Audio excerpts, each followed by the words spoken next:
¿Ya se escucha bien?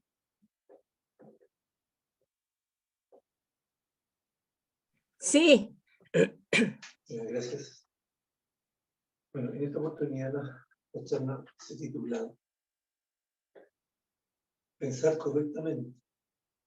Y las referencias son el libro El recto pensar de Henry Thomas Hamblin y el concepto Rosa Cruz del Cosmos. Y dice lo siguiente. El recto pensar en un sentido elemental y amplio, en general, es pensar en pensamientos positivos en lugar de negativos. Significa albergar pensamientos de éxito en vez de fracaso, de salud en vez de enfermedad, de amor en vez de odio, de buen humor en vez de melancolía, de optimismo en vez de pesimismo, de abundancia en vez de pobreza, de triunfo en vez de derrota, de libertad en lugar de limitación, y así sucesivamente.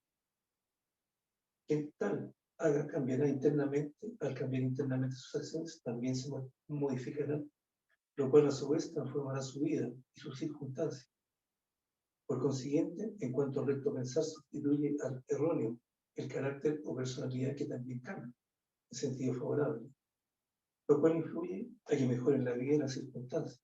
De ahí que las escrituras expresen la verdad al recomendar transformados por el renovamiento de vuestra mente. Seguimos hablando de pensar correctamente en lo básico para un correcto desarrollo espiritual. Algo muy común entre los seres humanos y que aún persiste entre nosotros es la desconfianza, una sensación muy conocida por el hombre actual, pues al ser constantemente bombardeado por información excesiva y tergiversada, se siente manipulado. Pero, mientras no desarrollemos las capacidades superiores que nos dan la posibilidad de ver las cosas como realmente son, esa desconfianza nos seguirá afectando. El estudiante debe poner especial énfasis en esto, no precipitarse en escoger, sino ser paciente y esperar a ver los resultados, manteniendo la mente abierta, viendo lo que hay detrás de las cosas. Él sabe que detrás de toda acción o actuación de un hermano, o de un ser humano, o de un animal, se esconden un montón de variables que deberá esforzarse por desentrañar y entender.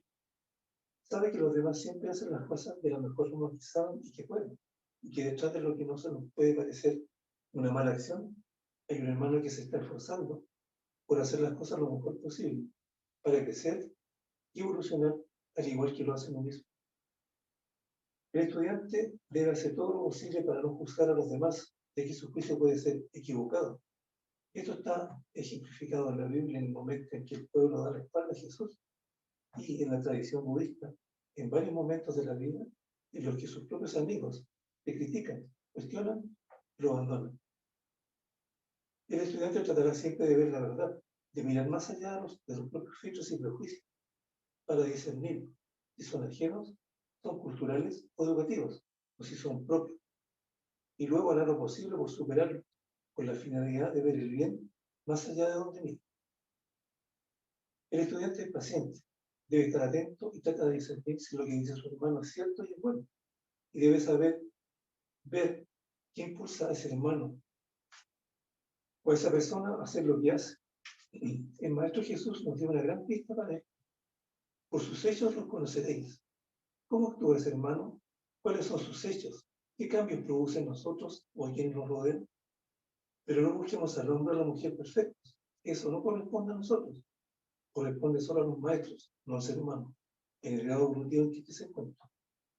El ocultista es, o debería ser, un científico que estudia las leyes y fuerzas ocultas de la naturaleza y el desarrollo de la evolución del ser humano y del cosmos. Y como tal, debe actuar este estudiante. Por ello, no debe negar ni afirmar la existencia de nada sin tener la certeza de su realidad o de su falsedad.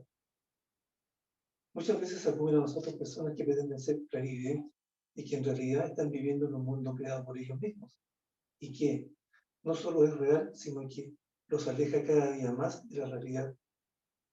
Nuestra obligación es ayudar a ese hermano, tanto si se trata de un verdadero clarividente entrenado o no, como si se trata de un medium consciente o inconsciente. El estudiante debe ser paciente, estar alerta, observando y buscar encontrar la forma de ayudar al hermano a concientizar la realidad de su situación. En nuestro día, la espiritualidad está de moda. El mercado está lleno de libros que hablan de ella, pero desde un punto de vista a veces muy materialista y egoísta. Esto también tiene un porqué. El estudiante debe tratar de descubrir, esforzándose para evaluar la validez o no de esa nueva corriente de espiritualidad, que muchas veces no son tales, sino una forma más de ilusión. No olvidemos que nosotros mismos actuamos muchas veces de la forma que criticamos a los demás y que nos dejamos llevar por nuestras emociones y sentimientos.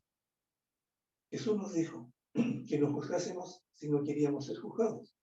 Por tanto, ¿no deberíamos prepararnos para no juzgar sin criterio a nuestros hermanos que están haciendo las cosas de la mejor forma que saben hacer? ¿No deberíamos cuidarnos de no juzgar mal a quienes en el fondo están haciendo lo mismo que nosotros? No podemos pretender ser merecedores un día de estas capacidades de negarnos justamente a nuestros hermanos. Para poder evaluar la realidad o ficción de algo, el estudiante ha de trabajar para mejorar sus vehículos, haciéndolos más sensitivos. Es decir, debe evolucionar para experimentar los mundos externos y entonces, habiendo dado los pasos que conducen al estado superior del ser, podrá saber con certeza en qué punto se encuentra realmente el hermano, al que quizás él mismo, con anterioridad, lo ha estado criticando, y a comprender el por qué ese hermano ha actuado de esa forma y por qué lo ha hecho. El amor incondicional hacia toda la creación es uno de los signos que marcan al que sigue el camino de la luz. La mayoría de los ocultistas del siglo pasado hablaron a sus discípulos acerca de la necesidad de esforzarse para desarrollar las capacidades superiores y así poder servir a la humanidad y a la jerarquía. Medvita nos recuerda en su obra La vida interna, que Madame Blavatsky decía a sus discípulos que con el debido esfuerzo se conseguía el desarrollo interno. Los que fuimos los primeros estudiantes sentimos esa necesidad de experimentación tan hondamente como pueden sentir los estudiantes hoy en día. Y cuando, hace 35 o 37 años atrás, le preguntábamos a Madame Blavatsky si había la posibilidad de que comprobáramos personalmente algo de lo que se nos enseñaba. Ella respondía siempre afirmativamente, diciéndonos que si nos tomábamos el trabajo de desenvolver los requeridos facultades, comprobaríamos que, por nosotros mismos, la verdad de gran parte de las enseñanzas, aunque el camino era largo y escabroso, y sin que nadie pudiera predecir el tiempo que tardaríamos en recorrer. Max Heindel también estimulaba a los estudiantes al desarrollo de las capacidades espirituales. Otros han seguido también el método de desarrollo espiritual de Stoico, como especialmente adaptado a los pueblos occidentales, que han sido capaces de igual modo de comprobar por sí mismos muchas de las cosas dichas en este libro. De este modo, la comprensión del autor de lo que fue dictado por los hermanos mayores ha tenido alguna corroboración y parece que fue sustancialmente apropiada. Por lo tanto, cree como un deber explicar esto, para dar con ello el estímulo a los que todavía no son capaces de ver por sí mismos.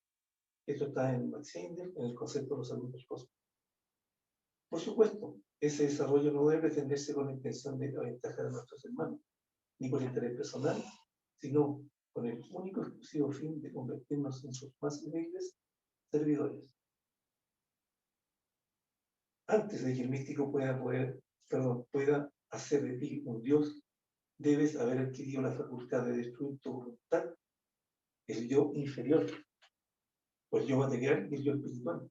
Jamás deben estar juntos. Uno de los dos tiene que desaparecer.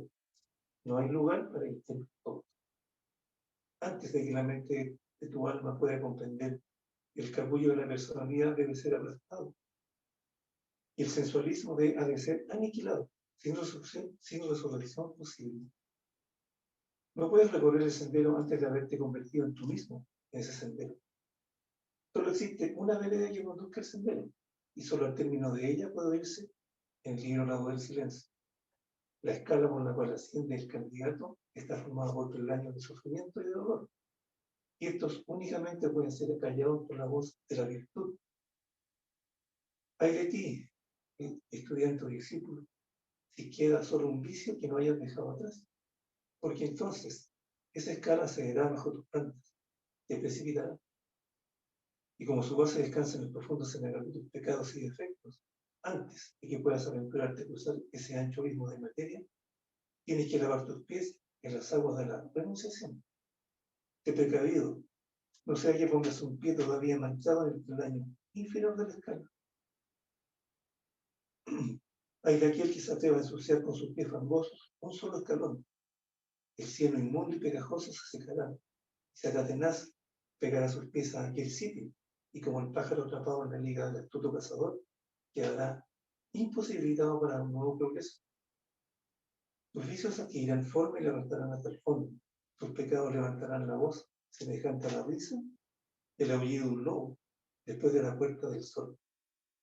Tus pensamientos se convertirán en un ejército y se lo llevarán tras de sí como un esclavo.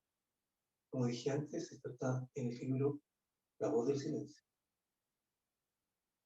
Así pues, quizás deberíamos replantearnos algunas de nuestras acciones, detrás de dejar atrás toda crítica hacia el hermano y empezar el trabajo que nos convertirá algún día en los fieles servidores de la única verdad. Muchas gracias.